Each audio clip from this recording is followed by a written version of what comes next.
Nostro appuntamento del martedì sera. Ben ritornati, ricominciamo sostanzialmente da questa settimana con le trasmissioni in diretta, quindi con la possibilità da parte vostra di intervenire naturalmente interagire con noi in studio ma anche con i nostri ospiti. A questo punto ve li presento subito, che così anche riuscite a capire quale sarà il tema, perché è strettamente collegato alla loro presenza e come sempre anche alla vostra partecipazione. Allora, ben arrivato Luigi Sposato, presidente di Eurointerim, che per semplicizzare al massimo ex società di lavoro interinale, di fornitura di lavoro, agenzia per il lavoro, adesso anche agenzia per l'impiego e per l'internazionalizzazione, insomma. Ben arrivato Sandro Venzo, presidente del mandamento di Bassano della Confartigianato, già presidente dei giovani di Confartigianato del Veneto, ben arrivato anche a lei. Daniela Marzullo, presidente della consulta sociale pari opportunità di ANCI del Veneto, Buonasera. grazie anche a lei, quindi comuni, e tra l'altro è sindaco di Casier, quindi rappresenta bene la categoria dei comuni, delle amministrazioni comunali. Nereo Tiso, vice segretario del PD di Padova, grazie anche a lei, nonché consigliere comunale, sempre a Padova. Buonasera. E abbiamo Valente Chieregato del Movimento 5 Stelle, ben arrivato anche a lei. Buonasera. E ci fa piacere averla con noi in studio, avevamo un po' un periodo lungo che mancava, c'era un'assenza del Movimento 5 Stelle, adesso a grande richiesta siamo riusciti ad avervi, quindi ci fa estremamente piacere. Ed Emilio Veafora, segretario regionale generale della CGIL del Veneto, in rappresentanza dei sindacati in generale. Grazie, grazie a lei segretario. Allora, situazione senza dubbio molto difficile. Il titolo che un po' che ho preparato questa sera vuole essere come sempre una provocazione. Come scongiurare l'inesorabile declino, perché di declino si è parlato parecchio in questi giorni. Allora, il tema del lavoro è un'emergenza, è ritornato alla ribalta perché l'ha riportato un po' alla luce proponendo una riforma, naturalmente Renzi con la Job Act, criticata da una parte del sindacato, da una parte della corrente di Alfano, dall'altra lo stesso Ichino ha fatto delle serie critiche, aspre anche critiche, riproponendo una propria proposta di un codice semplificato del lavoro. Insomma, bisogna rilanciare l'occupazione. I dati Istat sono estremamente preoccupanti perché indicano comunque una disoccupazione in crescita, 12% circa quella delle persone adulte e un 42%, che era 41,7%, sembra passato al 42%, la disoccupazione giovanile, che non sembra arrestarsi, e soprattutto un altro dato, che non c'è praticamente un incontro tra domanda e offerta. Sembrano esserci 45.000 richieste inevase da parte di imprenditori nell'area del nord-est, se non addirittura nella regione del Veneto, che non trovano manodopera specializzata. Qui si tratta anche di basso livello rispetto alle loro aspettative, e dicono che è imputabile a una mancanza di preparazione da parte dei giovani per affrontare il mercato del lavoro. Questo è un dato molto serio, dovrebbe far anche riflettere. Comunque sostanzialmente ci sono 3.254.000 disoccupati e non sembra fermarsi questa situazione. Cosa si può fare? Quali sono le proposte? Si può veramente con una riforma del lavoro ovviare a questo problema o è necessario fare qualcos'altro? È necessario smuovere l'economia come dicono molti? Ma cos'è che blocca il sistema? Vediamo di capirlo insieme con i nostri ospiti. Intanto vediamo insieme anche il primo contributo. L'anno della ripresa, il 2014, è stato più volte definito così. Quel che pare certo però è che se un minimo di ripresa ci sarà, sarà purtroppo senza lavoro. Perché se è vero che i dati forniti oggi da Istat e INPS si riferiscono o all'intero 2013 o ai suoi ultimi scorci, è altrettanto vero che restituiscono l'immagine di un paese ancora totalmente immerso nella crisi, in primo luogo occupazionale. 12,7% è questo il tasso di disoccupazione fotografato nel mese di novembre, una percentuale che segna un incremento dello 0,2% sul mese e addirittura dell'1,4% sull'anno, ma è quasi un'inezia se paragonata con quella che è la ferita più grave, ovvero la disoccupazione giovanile, 41,6%, con una crescita anche in questo caso dello 0,2% rispetto a ottobre, ma addirittura di 4 punti percentuali rispetto a novembre 2012, quando già parlavamo di dati da allarme sociale. Più di 4 giovani attivi su 10 in pratica non riescono a trovare un'occupazione. Siamo sul podio dei peggiori di Eurolandia dietro a Grecia e Spagna, quasi doppiamo la media dell'Eurozona che si attesta su un pur preoccupante 24,3%,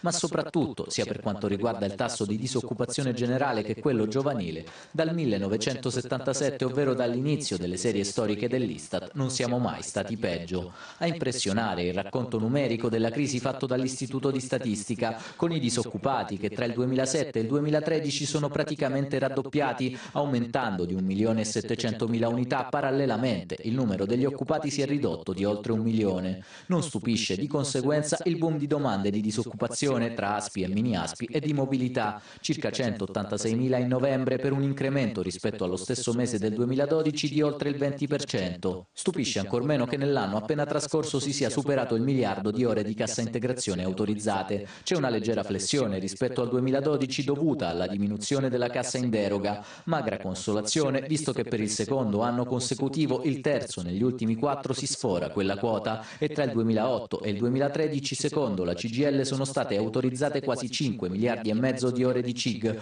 passando dalle meno di 200 milioni del primo anno di crisi al miliardo e passa appunto degli ultimi 2, una drammatica progressione. Incominciamo un po' con lei, segretario, perché visto che siete stati anche nominati adesso nel servizio. La situazione come si profila qui nel nord-est? Lasciamo stare un po' a livello nazionale, ma soprattutto nella regione Veneto.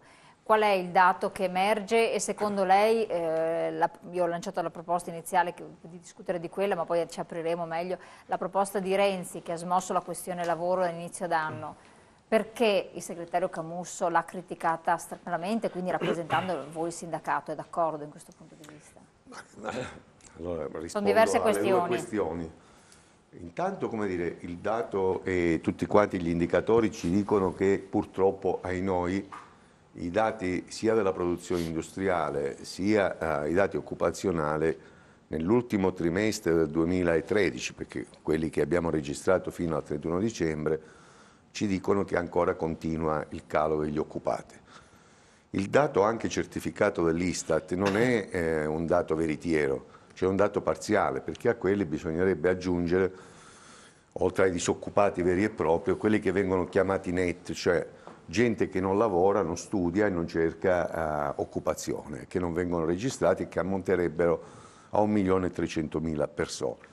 Che si sono arresi sostanzialmente. Sì, che sono sfiduciati, i cosiddetti sfiduciati, oppure che sono, come dire, hanno abbandonato ogni speranza di entrare nel mercato del lavoro e che bisognerebbe recuperare una dimensione di cittadinanza.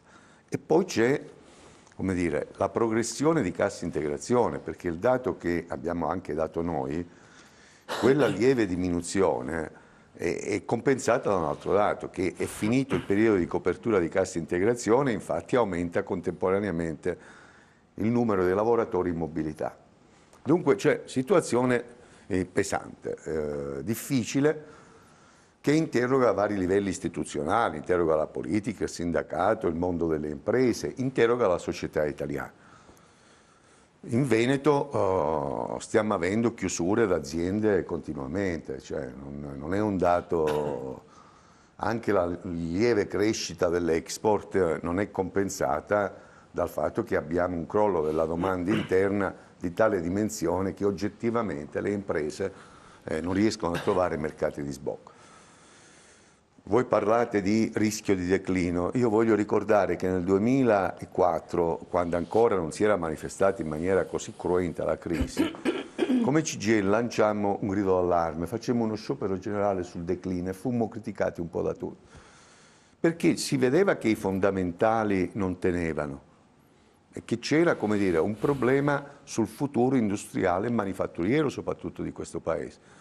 C'è stato per lungo periodo anche un'ubriacatura di chi pensava che si potesse fare a meno del manifatturiero perché era compensato dal terziario. Oggi tutti quanti scopriamo che anche il terziario va in sofferenza se non c'è un forte apparato produttivo. Da cosa è determinata questa crisi? Noi abbiamo avuto una prima crisi importata, che è stata la crisi globale di tipo finanziario, che ha segnato il 2008-2010, ma poi abbiamo avuto una crisi tutta quanta interna all'Europa e all'Italia, che è quella del 2010, che è una crisi vera e propria produttiva, perché non si è fronteggiato quella crisi investendo e rimettendo al centro il lavoro, cioè l'investimento di rischio. Non abbiamo avuto una politica industriale, oramai manca da decenni, non si è definito qual è il rapporto tra intervento pubblico e mantenimento delle produzioni e soprattutto, come dire, è intervenuta anche e si è amplificato il fatto che dopo la chiusura del rapporto che c'era e la differenza tra banche commerciali e banche di investimento, per cui sono diventate tutte quante banche generaliste, siccome sono buttate tutte quante sulla finanza e hanno introiettato o titoli tossici o titoli di Stato, abbiamo avuto un completo anche, come dire, chiusura di erogazione del credito che ha, come dire, amplificato gli effetti della crisi. Dunque, la situazione continua a essere pesante nel nord-est, molto pesante. C'è poi il secondo aspetto a cui faceva riferimento lei, non voglio sfuggire. Noi non abbiamo espresso, come dire, non abbiamo detto c'è una critica generica, eccetera. Intanto abbiamo apprezzato un dato che è di questa natura. Finalmente il lavoro comincia a essere al centro del dibattito politico. Almeno questa è stata un po' l'occasione per portarlo. Va bene, al centro del dibattito politico, perché continuiamo ad assistere, io lo dico senza nessuna supponenza, insomma, non mi piace l'antipolitica, non mi piace il qualunquismo, dunque ritengo che la politica è un'attività fondamentale, ma molto giocato sulle regole, sulla manovra, sulle alleanze, robe, tutte questioni importantissime, ci mancherebbe. Ma fondamentalmente oggi quello che c'è nella società è un'insicurezza sul futuro, su dove va il Paese, che naturalmente è strettamente legato anche alle questioni, come dire, di tipo istituzionale, di tipo legislativo, di tipo elettorale, ma fondamentalmente è legata alle condizioni materiali delle persone. Dunque aver rimesso al centro la questione del lavoro è importante. Vedremo, perché ancora siamo di fronte a titoli. Io ho letto, già il titolo non mi piace molto, non è un fatto di esterofilia, cioè, tanto l'avrei chiamato Work Act, perché così avrei messo di più la questione non dell'attività ma del lavoro in quanto tale, ma diciamo questa è una battuta, oppure chiamarlo piano del lavoro come si chiama normalmente. Siamo ai titoli. Quello che noi sottolineiamo e vorrei, come dire, che si affrontasse in maniera del tutto libera è che ancora, per esempio, sulla parte relativa alla creazione di lavoro, io trovo nella prima parte 6 titoli sui quali bisognerà produrre poi delle costruzioni di proposta, perché non ci sono, perché sono individuati i titoli, dice su quello lavoreremo per costruire una proposta. Rimaniamo ancora sul terreno regolatorio. Sulle Chi non regole. lamenta che ci vorrebbero al minimo 8 mesi per ancora fare appunto, un impianto dignitoso e non c'è più tempo. Intervenire sul piano regolatorio, siamo dal 1993 che stiamo intervenendo sul piano regolatorio, perché prima il pacchetto Treo, poi le varie riforme che si sono succedute, c'è. Il punto vero è che non sono le regole sul mercato del lavoro che fanno lavoro. Assolutamente, infatti è quello che vorrei dire quello che voleva arrivare a dire. questo è il dramma, come dire, di questa situazione. Tutto il resto, poi discutiamo nel merito. No, ma infatti lei ha toccato un aspetto molto forte, infatti, dopo le do la parola perché è il merito politico. Anzi, chiedo scusa sentivo che manifestava voglia di partecipazione Sandro Vento e dopo sentiamo anche Sposato che ha dei dati anche interessanti per come si movimenta il lavoro. Sono parzialmente d'accordo, soprattutto sul fatto che bisogna riformare il lavoro e rimetterlo al centro, però dal mio punto di vista basterebbe in Italia prendere qualche modello in giro per l'Europa o negli Stati Uniti, okay, e cominciare a copiare da chi è più bravo di noi, nel senso che in questo paese qui non si è mai voluto veramente liberare il lavoro da tante regole che hanno ingessato il lavoro, tanto è vero che molte persone piuttosto che assumere, anche se ci sarà un po' di ripresa, in qualche modo ci si adatterà magari facendo qualche straordinario in più, ma la ripresa e quindi l'assunzione di personale si parla che forse tra 5-6 anni si tornerà a volumi di qualche anno fa. Perché? Perché anche l'ultima riforma fatta dalla Fornero ha creato solamente danni, quindi ogni volta ci si mette mano si peggiora. Quindi invece di diventare tanto pazzi, copiamo da chi è più bravo di noi E non sarebbe sbagliato. Io sarà che da imprenditore mi sento quotidianamente sempre precario, perché la vita dei noi imprenditori ultimamente, negli ultimi 5-6 anni, è quella dei precari, perché la discontinuità del lavoro fa sì che tu ti debba ingegnare a come mandare avanti la tua fabbrica, la tua azienda. Quindi forse liberalizzare il mondo del lavoro porterebbe più energia anche ai lavoratori. Quindi dal mio punto di vista... Ma siamo al 90% di assunzioni precarie in Veneto. Vorrei dire, se vai, allora se io parlo per il sistema delle piccole imprese, sì, dove per le piccole imprese. al 97% dei casi, quando fanno un contratto a 6 mesi, poi viene assunto. Quindi noi siamo per il contratto... Non c'è questo dato di trasformazione. Nelle piccole imprese abbiamo questo dato qua, nel senso siccome discuto con il Confartigianato non è questo, assumiamo le persone più delle volte, dopo un contratto a tempo determinato le assumiamo a termine, perché è una delle nostre forze il fatto di avere esatto, a termine, il fatto di avere le maestranze vicine a noi, perché bene o male abbiamo un rapporto molto, molto diretto con i nostri dipendenti. Quindi abbiamo fatto da tessuto sociale fino adesso, però ripeto, secondo me troppe regole bloccano invece l'entrata nel mondo del lavoro, quindi la penso... Abbiamo apprendistato, abbiamo fatto tra l'altro accordi molto significativi con gli artigiani. Infatti, guardi, ma voglio dire... Non sto discutendo questo. Tempo determinato, abbiamo lavoro... ma sto dicendo che gli 8 mesi che si prenderà Ichino, che si prenderanno Renzi... No, ma non volevo discutere di questo. Non servono se vogliamo fare le cose in maniera fatta bene. Dobbiamo tenere conto però che operiamo, per esempio, rispetto al mercato del lavoro tedesco, con un sistema di imprese completamente diverso, proprio per dimensione, per qualità. Ma è per quello che dobbiamo cambiare anche le regole del lavoro, perché il mondo è talmente cambiato. Guarda che sono cambiate molto le regole del lavoro. Abbiamo avuto 7 riforme del mercato del lavoro. Sì, 43, siamo l'unico paese al mondo che ha 43 fattispecie e tipologie lavorative. Ma non vorrei che ogni riforma sembra che peggiori la situazione. Sto dicendo certo, questo. Perché se noi pensiamo... non riusciamo a liberalizzarlo, riusciamo solamente ma perché il lavoro a non si crea con le regole, come ci avete dimostrato voi. Il 2007, quando io sono venuto in Veneto a fare il segretario regionale, mi scusino, ma poi mi taccio. Allora, il tasso di disoccupazione era il 3%, 2007. Le assunzioni per l'80% avvenivano a tempo indeterminato. Va bene? Questi sono i dati 2007. Se nel 2013 siamo a tasso di disoccupazione del 12%, che non è reale perché è un po' più alto, perché bisognerà ammetterci anche che quelli che cassa integrazione che non rientreranno più. E siamo di fronte al fatto che l'85% delle assunzioni avviene con contratti atipici, dai più svariati, dalle partite IVA ai voucher, al lavoro interinale, al tempo determinato. Secondo lei perché? Vuol dire che il problema, siccome non credo alla cattiveria degli imprenditori o delle aziende, è che pensiamo che invece di sostenere, come dire, la produzione, il lavoro attraverso politiche che creano lavoro anche di qualità, abbiamo giocato sul sistema delle regole. Poi io dico anche quale che secondo me dovrebbe essere la ricetta in termini di politica industriale, però se rimaniamo soltanto al sistema regolativo, abbiamo visto che anche la riforma ultima che ha alleggerito l'articolo 18 non ha determinato niente. Chiaro. Assolutamente. Sposato, sì, cosa scusi, comunque no, ma scherzo, non volevo... No, ma è necessario anche... No, interloquire, non in maniera civile. Io trovo...